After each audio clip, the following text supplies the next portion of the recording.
ሰላም ጤና ይስጥልን ተመልካቾቻችን እንደምንላችኋል። ከናሁ ቴሌቪዥን ለዕለተ ቅዳሜ ሚያዝያ 4 ቀን 2017 ዓ.ም የምሽት ዜናዎችን ወደ እናንተ የምናደርስበት ጊዜው አሁን ነው። ከዜናዎቹ ጋር ሀብታማ አያሌው ነኝ። አብራችሁን ቆዩ። አርዕስተ ዜና። የኢትዮጵያ የጤና ባለሙያዎች የጠየቁት የደሞዝ ጭማሪ ተገቢ መልስ ካላገኘ የስራ ማቆም አድማ እንደሚያደርጉ አስጠነቀቁ። በማህበራዊ ትስስር ገጾች የሚሰራጩ የግጭት ቀስቃሽ ይዘቶች በኢትዮጵያና ኤርትራ መካከል ውጥረት እንዲባባስ ማድረጋቸው ተመላከተ። ሶስተኛው የአፍሪካ ብየዳ ጉባኤና ዓለም አቀፉ ኮንፈረንስ ከሚያዝያ 6 እስከ ሚያዝያ 8 ቀን በአዲስ አበባ ይካሄዳል ተባለ። ከውጭ በጁባ በተካሄደው የስልጣን ሽግግር የውጭ ጉዳይ ሚኒስትሩ በማንሳት ተቃዋሚዎች አዲስ ሊቀመንበር መሾማቸውን አስታወቁ።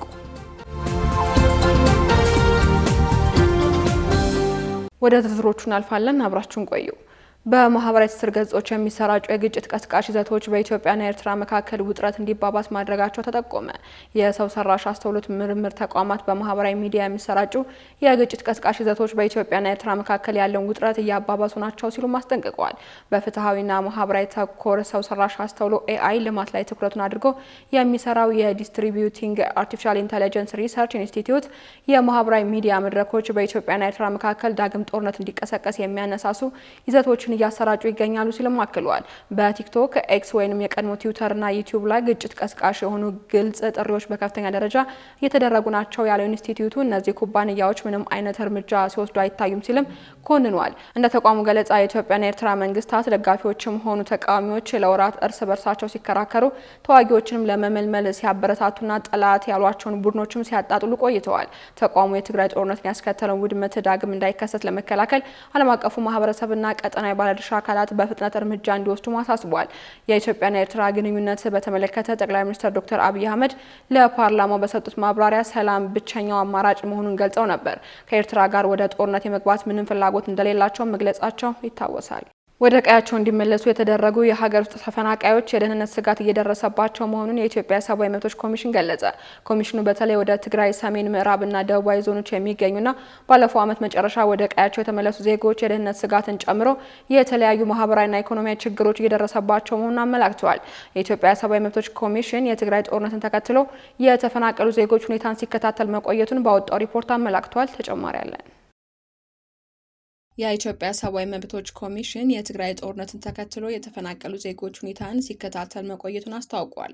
ኮሚሽኑ ያደረገው ክትትልም ወደ ቀድሞ ቀያቸው እንዲመለሱ የተደረጉ የሀገር ውስጥ ተፈናቃዮች የሰብአዊ መብት አያያዝ ሁኔታ በትግራይ ሰሜን ምዕራብና ደቡባዊ ዞን የተለያዩ አካባቢዎችን የሸፈነ መሆኑ ተመላክቷል። ኮሚሽኑ ባወጣው የክትትል ሪፖርት እንዳለውም ወደ የትግራይ ሰሜን ምዕራብና ደቡብ ዞን የተለያዩ አካባቢዎች የሚገኙ ወደ ቀያቸው ባለፈው ዓመት መጨረሻ የተመለሱ ዜጎች የደህንነት ስጋትን ጨምሮ የተለያዩ ማህበራዊ ኢኮኖሚያዊ ችግሮች እየደረሱባቸው መሆኑን አመላክተዋል።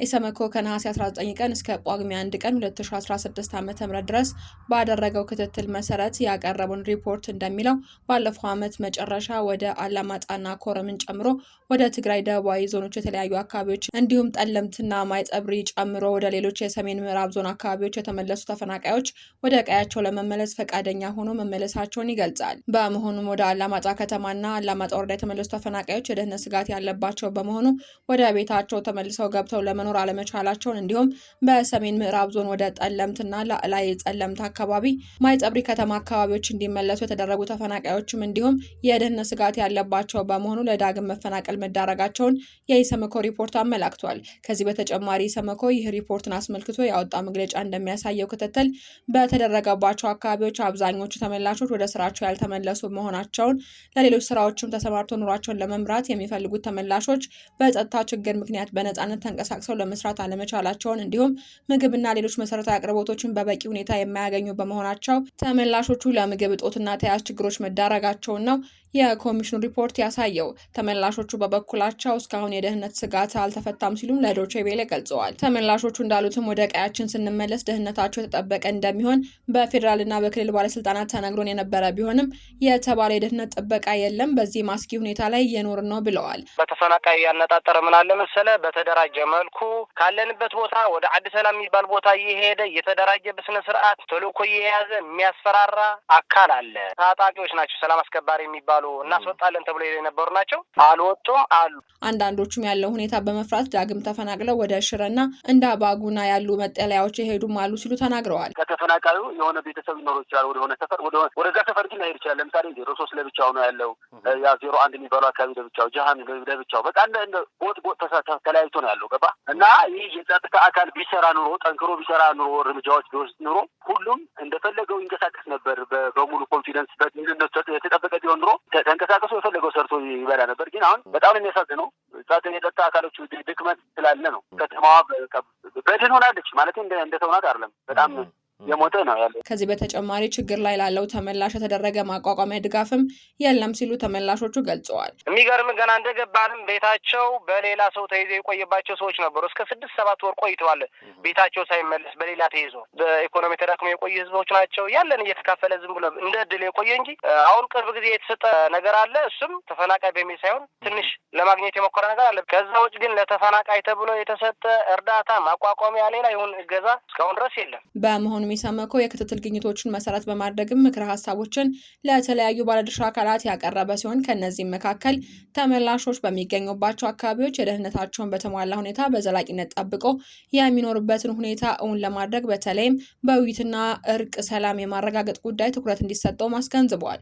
ጉዳት የደረሰባቸውን ተቋማትን መልሶ በማቋቋም እንዲሁም አስፈላጊ ግብዓቶችንና የሰው ኃይልን በማሟላት የትምህርት፣ የጤናና ሌሎች የማህበራዊ አገልግሎቶች ተቋማት በአፋጣኝ የተሟላ አገልግሎት እንዲጀምሩ እንዲደረግ እንዲሁም ተመላሾች ትተዋቸው የሄዷቸውን ቤትና ሌሎች ንብረቶች መልሰው የሚያገኙበትን እንዲሁም ለህይወታቸው የህግ ፍትህ ዋስትና የሚያገኙበትን ሁኔታ ለማመቻቸት የሲቪል አስተዳደር እንዲዘረጋና የፍትህ ተቋማት አገልግሎት መስጠት እንዲጀምሩ እንዲደረግም ኢሰመኮ አሳስበዋል።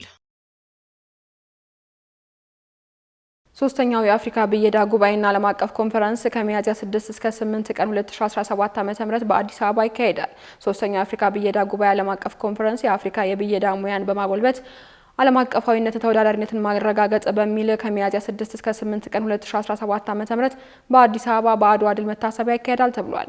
ጉባኤው በስራና ክህሎት ሚኒስቴርና በፌዴራል ቴክኒክና ሙያ ማሰልጠኛ ኢንስቲትዩት አዘጋጅነት እንደሚካሄድ ተገልጿል። ዓለም አቀፉ የቴክኖሎጂ ማምረት የብየዳ ልህቀት ማዕከል ዋና ስራ አስፈጻሚ ዶክተር ሰላሙ ይስሐቅ በሰጡት መግለጫ ኢትዮጵያ የምታዘጋጀው ሶስተኛው የአፍሪካ ብየዳ ጉባኤና ዓለም አቀፍ ኮንፈረንስ ከሚያዝያ 6 እስከ 8 ቀን 2017 ዓ.ም በአዲስ አበባ ይካሄዳል። ከጉባኤው ጎን ለጎን 16 የአፍሪካ ሀገራት የሚሳተፉበትና በ3 ዘርፎች የብየዳ ውድድር እንደሚካሄድም ተናግረዋል። ኢትዮጵያ በ21 ተወዳዳሪዎች በብየዳ ውድድር ላይ እንደምትሳተፍ ጠቅሰው የተወዳዳሪዎች ልየታ ከክልሎች ጀምሮ ሲካሄድ መቆየቱንም በመግለጫቸው አመላክተዋል። ኢትዮጵያ የአፍሪካ ብየዳ ጉባኤ መስራችና አባል ሀገር ናትም ብለዋል። ጉባኤው ከዚህ በፊት በግብጽና በናይጄሪያ አዘጋጅነት መካሄዱን ጠቁመዋል። ሶስተኛው የአፍሪካ ብየዳ ጉባኤና ዓለም አቀፉ ኮንፈረንስ ኢትዮጵያ ታዘጋጃለች። በጉባኤው ከብየዳ ሙያ ጋር በተያያዘ ከ16 በላይ ችግር ፈቺ ጥናቶችና ምርምሮች ይቀርባሉ ተብሏል። የጉባኤው ዓላማ የብየዳ ውድድርን በማካሄድ የሙያ ትስስርን መፍጠር ያለመ እንደሆነም ተናግረዋል። የኢትዮጵያ የጤና ባለሙያዎች የጠየቁት የደሞዝ ጭማሪ ተገቢ መልስ ካላገኘ የስራ ማቆም አድማ እንደሚመቱ አስጠነቀቁ። በሀገሪቱ የተለያዩ ክፍሎች የሚገኙ የጤና ባለሙያዎች የደሞዝ መቋረጥ፣ የዲዩቲ ክፍያ መዘግየት እንዲሁም ሌሎች ጥቅማ ጥቅም ላይ የፍትሐዊ ጥያቄ ሲያነሱና አቤቱታ ሲያቀርቡ ቆይተዋል። ከከፍተኛ የጤና ባለሙያ ስፔሻሊስቶች ጀምሮ ዶክተሮች፣ ነርሶችና የቀዶ ጥገና ባለሙያ የሆኑ የጤና ባለሙያዎች በተለያዩ የማህበራዊ መገናኛ ዘዴዎች ህይወት ስንታደግ ቆይተናል፣ አሁን ደግሞ የእኛን ህይወት ታደጉልን በሚል መፈክር ስላሳሰባቸው ዝቅተኛ የደሞዝ ጥያቄ እያነሱ ሰንብተዋል። ባልደረባችን ዳና ታደሰ ተጨማሪ አላት። በኢትዮጵያ በተለያዩ የሀገራችን ክፍሎች የሚገኙ የጤና ባለሙያዎች ባለፉት ዓመታት አቤቱታቸውን ሲያቀርቡ ተስተውለዋል። አቤቱታቸውም አገልግሎታቸውን በሚመጥን መልክ የደሞዝና ጥቅማ ጥቅም እንዲከፈላቸው ነው። የዲዩቲ ክፍያዎች ወቅታቸውን በጠበቀ መልኩ እንዲፈጸም፣ ይህንንም መንግስት ትኩረት እንዲሰጠው የሚጠይቅ ነው። ባለፉት ዓመታት በተለይም በደቡብ ኢትዮጵያና በማዕከላዊ ኢትዮጵያ ክልል የሚገኙ የጤና ባለሙያዎች ለዓመታት ያልተከፈለ ውዝፍ ደሞዝ እንዳላቸው በተደጋጋሚ ጊዜ ሲገልጹ እንደነበረም አይዘነጋም። የዲዩቲ ክፍያቸው እንደተቋረጠባቸውና ለዚህም ምላሽ የሚሰጡ የመንግስት አካላት አለማግኘታቸውን በተደጋጋሚ ጊዜ ሲገልጹ ተስተውሏል። የጦርነት ቀጠና ሆነው በቆዩበት የትግራይና አማራ ክልል የሚገኙ የጤና ባለሙያዎችም ተመሳሳይ አቤቱታቸውን ሲያቀርቡ ቆይተዋል። ይህ መሆኑ ሙያዊ ግዴታቸውን በአግባቡ ለመወጣት ፈተና እየሆነባቸው መሆኑንም ይገልጻሉ። ከፍተኛ የጤና ባለሙያዎች ስፔሻሊስቶችን ጨምሮ ዶክተሮች፣ ነርሶችና የቀዶ ጥገና ባለሙያዎች የሆኑ የጤና ባለሙያዎች በተለያዩ ማህበራዊ መገናኛ ዘዴ መተግበሪያዎች ላይ ህይወት ስናድን ቆይተናልና አሁን ደግሞ የእኛን ህይወት ታደጉን በሚል መፈክር ስላሳሰባቸው ዝቅተኛ ደሞዝ ጥያቄ እያነሱ ይገኛሉ። በዚህም የተለያዩ እርምጃዎችን ከመውሰዳቸው በፊት መንግስት አፋጣኝ መፍትሄ እንዲሰጣቸውም እየጠየቁ ይገኛሉ። በአብዛኛው በመንግስት የጤና ተቋማት የሚሰሩ የጤና ባለሙያዎች እንደሚሉት እስካሁን የሚከፈላቸው ደመወዝ የቤት ኪራይ፣ ትራንስፖርት፣ ቀለብ ለመሳሰሉ መሰረታዊ ፍላጎቶችን ለማሟላት እንኳን አይበቃም ብለዋል። የተሻለ የሙያ ጥቅም እንዲጠበቅላቸው የተቀናጀ የማህበራዊ መገናኛ ዘመቻ እያደረጉ ይገኛሉ። ለጤና ባለሙያዎች የሚከፈሉ አነስተኛ ክፍያ ስራቸውን እንደማይመጥን፣ ታመው ራሳቸውን ማሳከም ብሎም ደግሞ በልተው ሊሰሩ የሚችሉበትን ክፍያ እንደማያገኙ በቅሬታቸው እየገለጹ ይገኛሉ። በእንቅስቃሴ ውስጥ ከሚገኙ ጠቅላላ ሐኪም የሆኑት የጤና ባለሙያ ለዶይቼ ቬለ በሰጡት አስተያየት በዋናነት ማስተላለፍ የፈለግነው መልእክት የጤና ዘርፍ ተገቢውን ትኩረት መሰጠት እንደሚገባው ነው ሲሉ ይደመጣሉ። የጤና ሴክተሩ ተገቢውን የሆነ አቴንሽን እያገኘ አይደለም፣ ተገቢውን ትኩረት እያገኘ አይደለም። ይህንን ደግሞ በገፍ የምንመለከተው የጤና ባለሙያ ላይ እየደረሰ ያለውን ግፍ በመመልከት ነው። ለምሳሌ አንድ ጠቅላላ ሐኪም የወር ደሞዙ ከታክስ በፊት ያለው 10,600 ብር ነው። 30% ታክስ ተደርጎለት እንኳን መንግስት አዲስ ባወጣው የድህነት ስኬል ውስጥ እንኳን ድሃ ከሚባሉት መደብ ውስጥ ነው የሚገባው። ስለዚህ ዋነኛው ጤና ሴክተሩ በትክክል አቴንሽን ተሰጥቶት ቢሆን ኖሮ ጤና ባለሙያው እንደዚህ በወረደ ደሞዝ እየተቸገረ አይሰራም ነበር። ዋነኛው ጥያቄያችን አሁንም የምንለው ነገር የደሞዝ ጭማሪ ያስፈልጋል፣ የጥቅማ ጥቅም ጭማሪ ያስፈልጋል። በጣም ብዙ ጥያቄዎች አሉን። እነዚህ ሁሉ ሊመለሱልን ይገባል ነው የምንለው። ምስራቅ አፍሪካን ጨምሮ ከበርካታ ሀገራት አኳያ ኢትዮጵያ ለጤና ባለሙያዎች የምትከፍለው ክፍያ እጅጉን ዝቅተኛ ነው ብለው የሚገልጹት የጤና ባለሙያዋ የዓለም ጤና ድርጅት ዝቅተኛ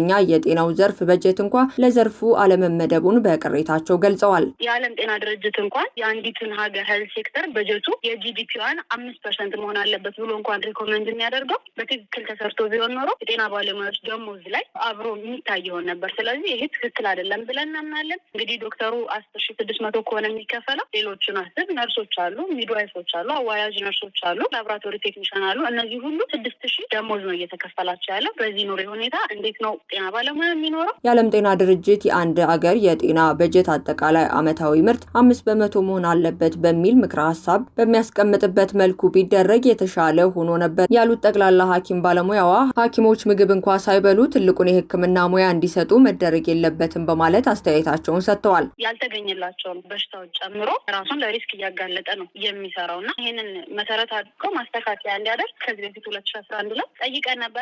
ነገሩን ለማብረድ የተደረገ እንጂ አጥጋቢ ምላሽ አላገኘንም። ስለዚህ ይህ ነገር አፕሮፕሪየትሊ እስካልተመለሰ ድረስ አሁንም ጤና ባለሙያ ጥያቄ መጠየቁን አያቆምም። ከዚህ በኋላም የምንችለውን ያክል እንቀጥላለን በጥያቄያችን ማለት ነው። አንድ የጤና ባለሙያ ጤና ባለሙያ ሲሆን ቃል ገብቶ ህብረተሰቡን ለማገልገል ሂፖክራቲክ ኦዝ የምንለውን ነገር ገብቶ ይወጣል አይደለም። ያ ቃል አንተ ሳትበላ አንተ ሳትጠጣ መሰረታዊ ፍላጎቶች ሳይሟሉ ቤት ሳይኖርህ መንቀሳቀስ ሳትችል እየተቸገርክ እንድታገለግል አያስገድድም። ጤና ባለሙያ እየታመመ እየለመነ ነው ያለው። ጤና ባለሙያ እንደ ጤና ባለሙያ እየተራበ የመስራት ግዴታ የለበትም። ስለዚህ እያንዳንዱ ጤና ባለሙያ ያዋጣኛል፣ ያስኬደኛል የሚለውን ውሳኔ በራሱ እንዲወስን የተውነው ሲሆን ነገር ግን ጥያቄዎች አሉን። ደብዳቤ አዘጋጅተናል። ይህንን ለጤና ጥበቃ ሚኒስቴር እንዲሁም ለመንግስት አካላት እናስገባለን።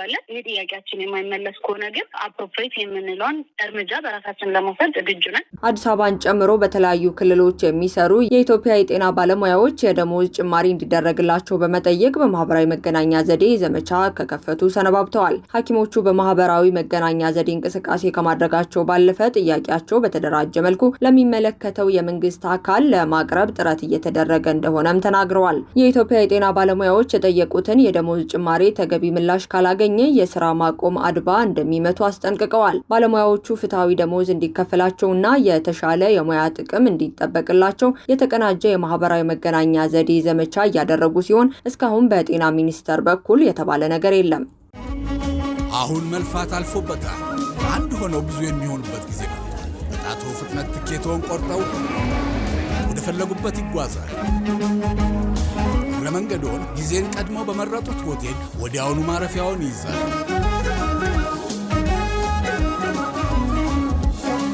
ምን ይሄ ብቻ! እድሜ ለአቢሲኒያ ኢኮሜርስ የፈለጉትን ዕቃ ሲመርጡ ዕቃውን የሚያደርሱት በሮ ላይ ያሉ ይመስል ወዲያው ክፍያ ሲፈጽሙ በቅጽበት ይደርሶታል። ጊዜ ገንዘብ በሆነበት በዚህ ዘመን እርስዎ መገኘት ሳይጠበቅቦ ጣቶ ይፍጠን እንጂ የወዳጆን ደስታ ባሉበት ይቀራል።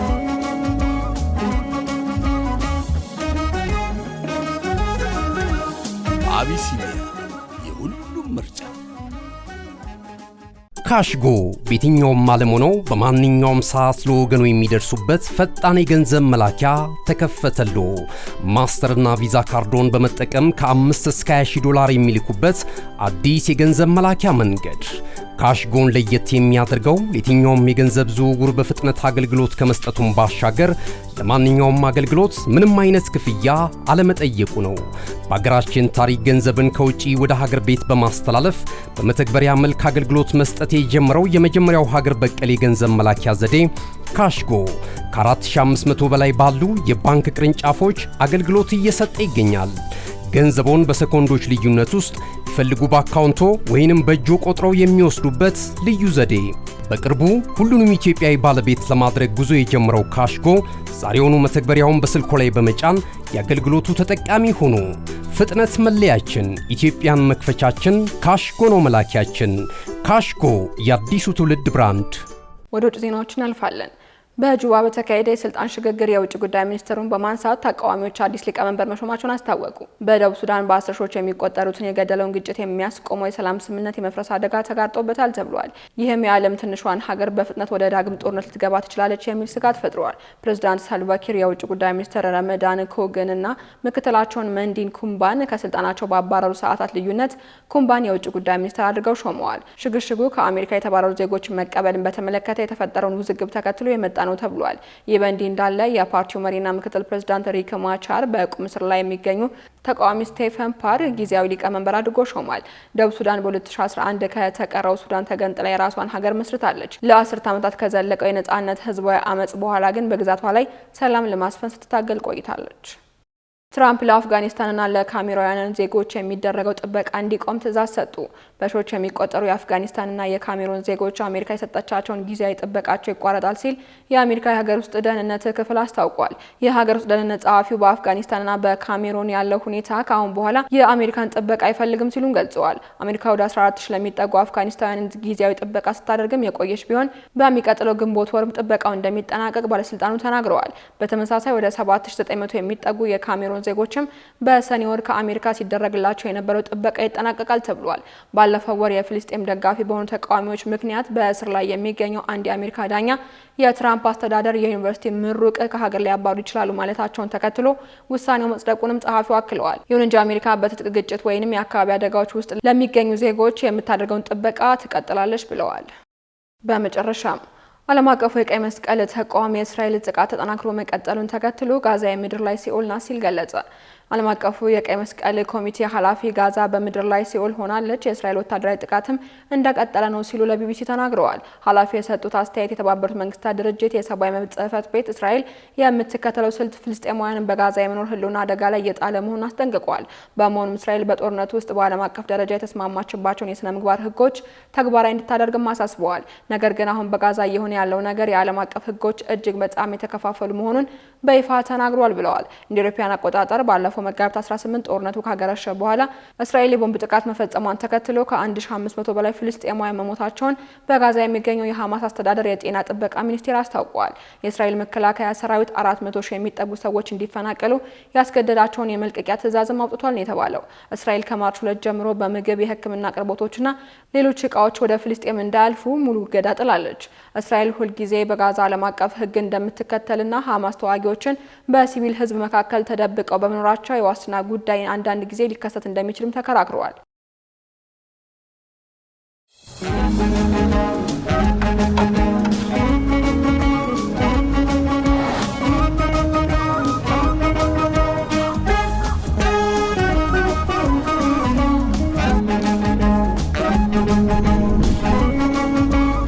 አንድ ጊዜ እዚህ ጋር ቆም፣ ዶላር መመንዘር እፈልጋለሁ።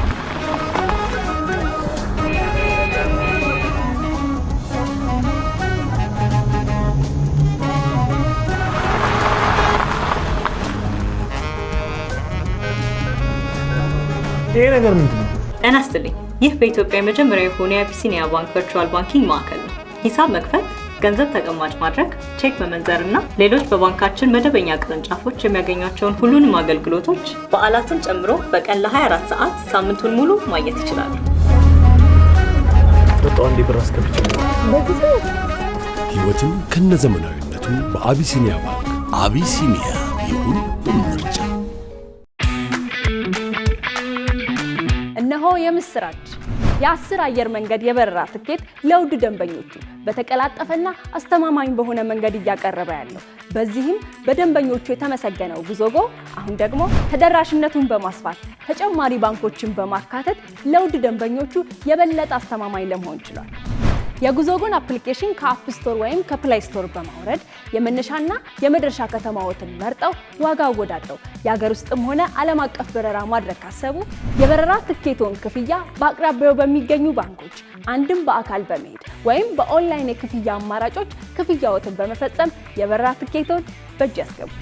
ከዚህም በተጨማሪ እንደ ሁሉ ጊዜው ወደ ጉዞጎ የጥሪ ማዕከላችን 7473 በመደወል ከሙሉ የበረራ መረጃ ጋር የ24 ሰዓት የትኬት አገልግሎት ማግኘት እንደሚችሉ ስናበስሮ በታላቅ ደስታ ነው።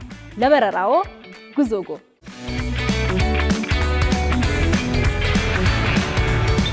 ተመልካቾቻችን ከናሁ ቴሌቪዥን ለዕለቱ ያዝንላችሁ የምሽት ዜናዎች እስካሁኖቹ ነበሩ። ዜናዎቹ ለእናንተ እያደረስኩ አብሬያችሁ ቆየሁት። ሀብታማ አያሌው ነበርኩኝ። ሰናይ ምሽት።